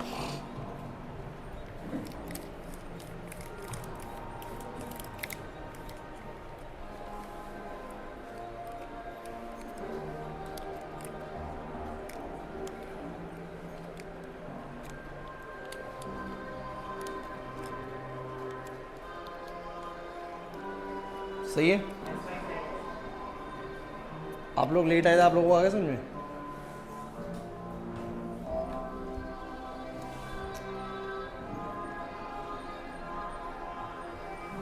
अब कहाँ जाएगा अगला? 4s 3s में कहाँ से आ गया अभी 2px में ही आएगा। क्या कर रहे हैं हम? अभी 2p3 हुआ है, 2p में 6 इलेक्ट्रॉन जाते हैं, अभी तो पूरा दूसरा वाला x पे देखो आ गया x, वो आ गया x। तब 2 x पे चले गए, एक y पे एक z पे। अब क्या आएगा बोलो, 2py, फिर क्या आएगा 2pz, तब जाके पूरा 2p भरेगा, तो 6 के 6 एक्सेस भरेंगे। मैं क्लियर हो रहे हैं? देखना फ्लोरीन को आया कुछ समझ में? मुश्किल लग रहा है? अब मुश्किल होगा तो भी करना पड़ेगा भाई, सिलेबस में तो है टॉपिक, अब क्या कर सकते हैं। आसान ही है। देखो ये x हो गया, वो x हो गया, ये y हो गया, y हो गया। वो घुमा के और झुका के दिखा रहे हैं, इसलिए आपको पोजीशंस वैसी नहीं लग रही कि सर ये मेरे को तो x लग ही नहीं रहा। अरे वो घुमा रखा उसने, इसलिए नहीं लग रहा बच्चों।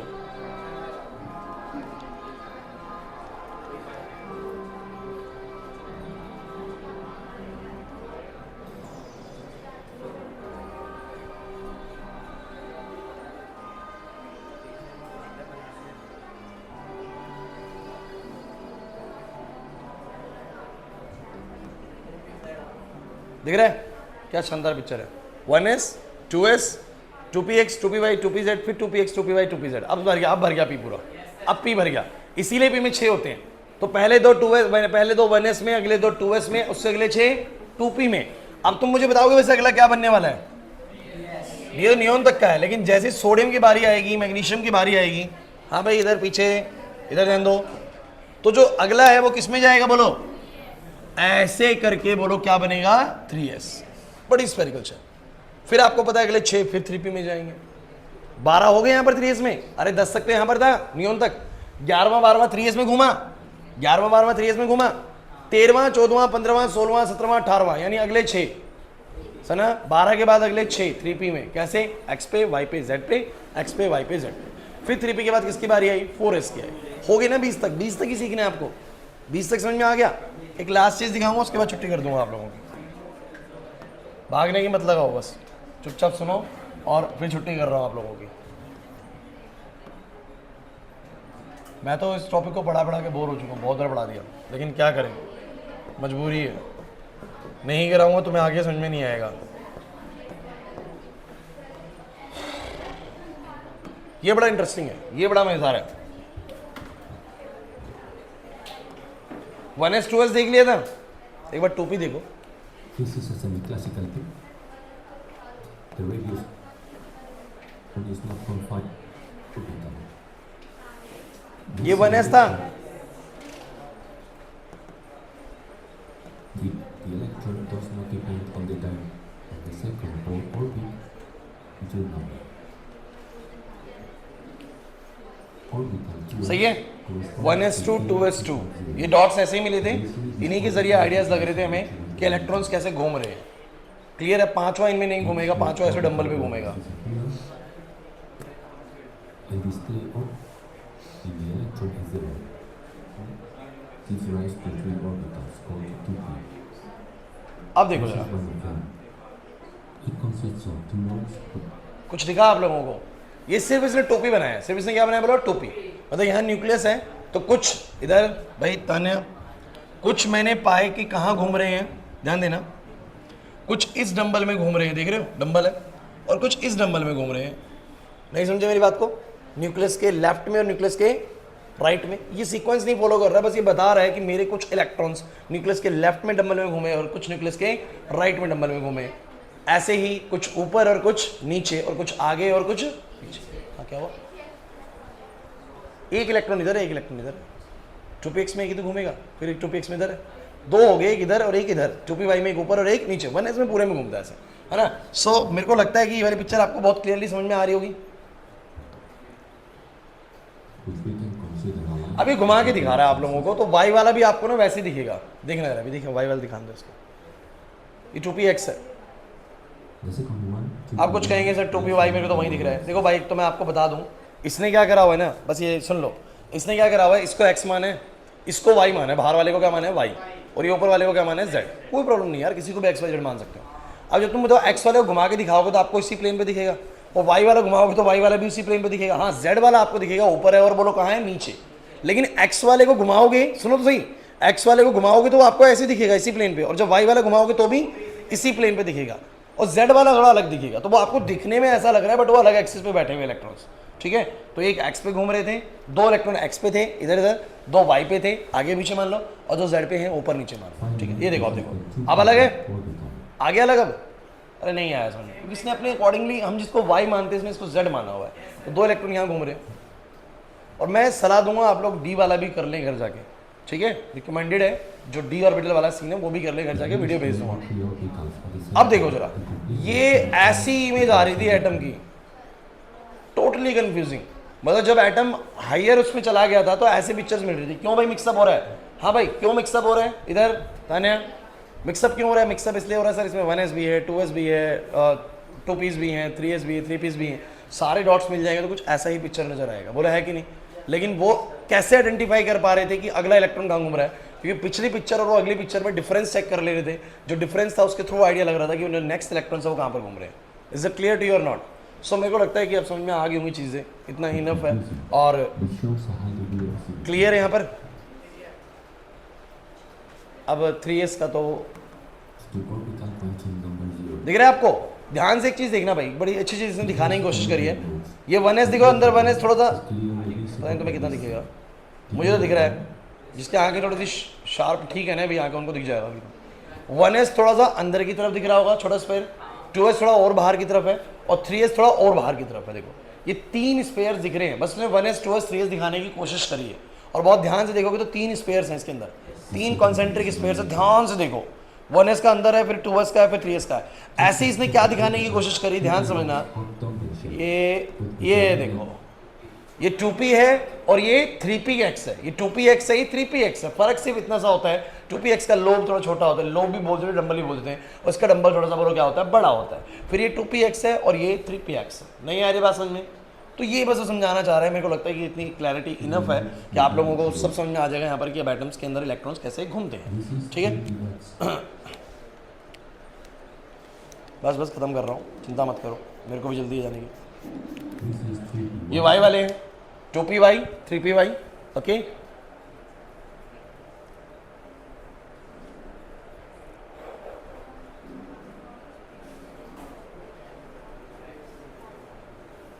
ठीक.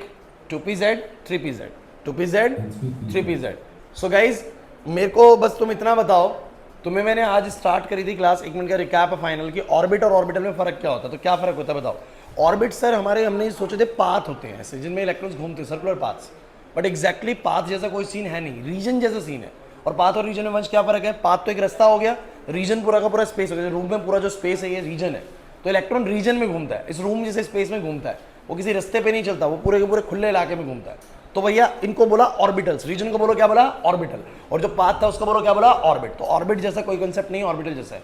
And how we can identify कि ऑर्बिटल जैसा कॉन्सेप्ट है, तो हमने लाइट को एटम्स के ऊपर गिरा के देखा और इलेक्ट्रॉन्स की पोजीशंस को बोलो क्या करा, डिटेक्ट करा, इलेक्ट्रॉन्स की पोजीशंस को बोलो क्या करा, detect. And we found the positions of the electron as dots, जो हमें मिले ना वो ऐसे मिले। तो डॉट्स ऐसे नहीं मिले, ऐसे मिले। तो इस कारण से हमें पता लगता है कि इलेक्ट्रॉन्स ना रैंडम मोशन करता है इस तरीके से, जिनको हमने स्फेरिकल रीजन बोला या ऑर्बिटल्स बोला। और पता लगा कि not all the electrons are found revolving in spherical regions, some are found revolving in a dumbbell region. जो हमें डॉट्स थे वो कुछ ऐसे भी मिले जो डंबल टाइप के उसमें थे। तो लेकिन एक सीक्वेंस था कि पहले दो, अब फाइनल करते हैं, पहले दो 1s, अगले दो 2s, 4 हो गए, 5वां 6वां 7वां 8वां 9वां 10वां 11वां 12वां 3s के अंदर, 13वां 14वां 15वां 16वां 17वां 18वां 19वां 20वां 4s के अंदर। नहीं है बस में ऐसे याद कर लीजिए। किसको लगता है मैं सीक्वेंस भूल जाऊंगा, तो आपको एक पैटर्न मैंने करवा रखा है, इस पैटर्न को फॉलो कर लीजिएगा। अब ये है कि भाई मैं जब केमिकल बॉन्डिंग में बात करूँ ना 1s 2s 2p, तो तब तो आता होगा ना आप लोगों को, बस इतना ही, मतलब थोड़ा ही नॉलेज चाहिए, बस मैंने सारा बता दिया आप लोगों को, थोड़ा बहुत पता होना चाहिए। ठीक है, इनफ है, यहाँ पर क्लास को बंद करते हैं, जाओ आप।